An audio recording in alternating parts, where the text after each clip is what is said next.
Some of you will remember that we've had this Limelight Valiant Wagon on another episode on our YouTube channel, and we were having some issues fitting the sniper to this system with the Hyperspark.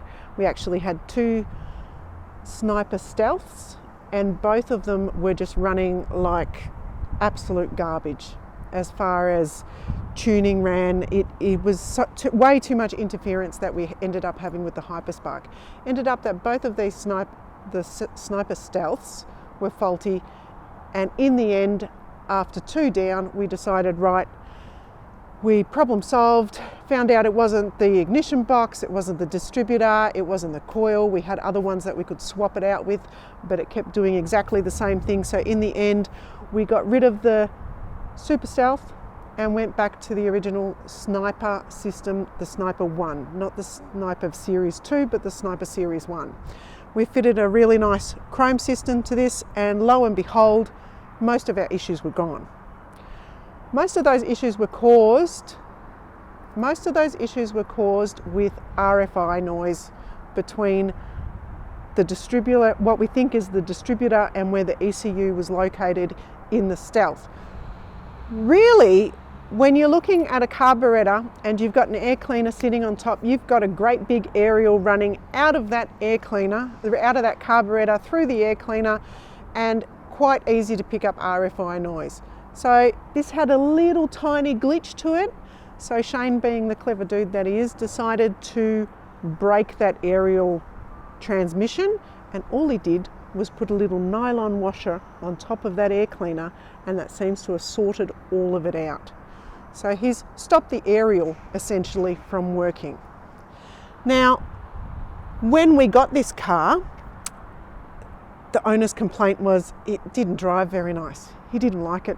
He just wanted something that he could go out and cruise in, and I must admit, I love this car. This is a VJ Valiant Wagon, and I have a real soft spot for this colour because I happen to have a Chrysler by Chrysler in Limelight. One of one that my lovely husband many moons ago bought me for my 21st. So I love this colour, it's great. This wagon, his main complaint was he just wanted to get into it and cruise it, and he had issues starting it. It didn't run very well. When it came to us, it had an original Edelbrock carburetor in there. One of the things we suggested was, brains of any car is the ignition. Let's update the ignition. Let's update to fuel injection.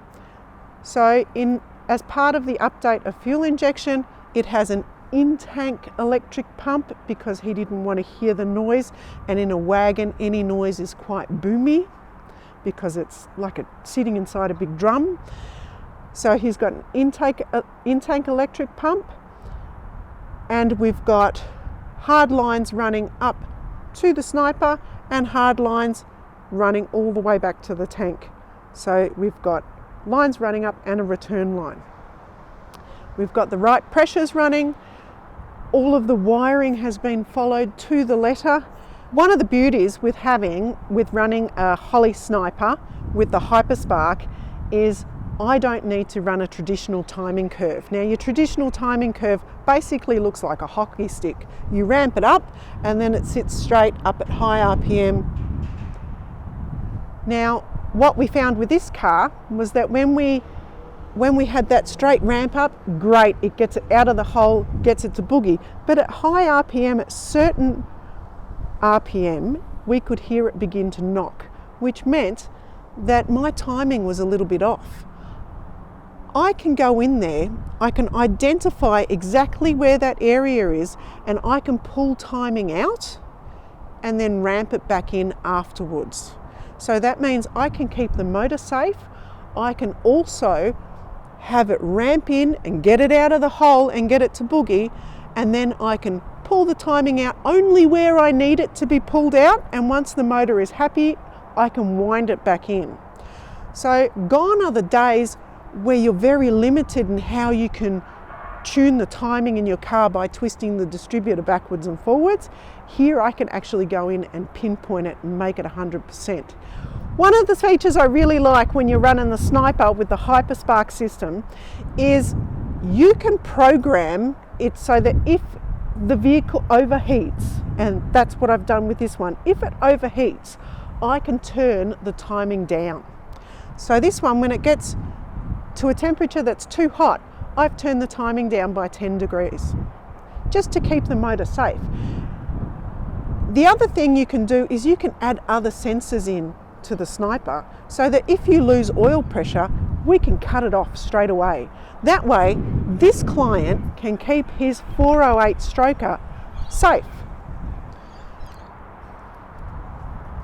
This car now drives fantastic. It's responsive, it's fuel efficient, it does everything a car's supposed to do. It should go back to the client and he should be very happy with it, driving it, cruising in it, and if he wants that little bit of power, it's responsive and it does exactly what a 408 stroker should be doing. So very happy to hand this back to him. One little thing that Shane's got to do is he's got to move the exhaust so that it points out sideways so that the exhaust doesn't suck back into that tailgate if he wants to go cruising on a nice hot summer's day, not like today with the tailgate down. Now I'm going to leave it there because I'm getting quite wet and it's typical Melbourne weather. The sun is shining, it's raining and it's freezing cold. So I'll catch you in the next couple of weeks when, I don't know, I think we've got the Pontiac coming up for that. See you then. It is freezing. So I was doing a show. Doing what I do. Yeah. So I don't know, I've got maybe 5 minutes and it's raining and I'm distracted. I've been fucking... But anyway. But there's a lovely rainbow in the sky. There's a rainbow. Hang on, can we focus on the rainbow? Look, rainbow. Are we going to see a double rainbow? Shit, isn't it? Oh yeah, you can see the double rainbow through the... If you like this video, don't forget to click like and leave a comment. If you want to see more videos like this, subscribe and click the notification bell. If you like the t-shirts that you see the crew wearing, there's a link in the description below where you can grab some for yourself. Thanks for watching.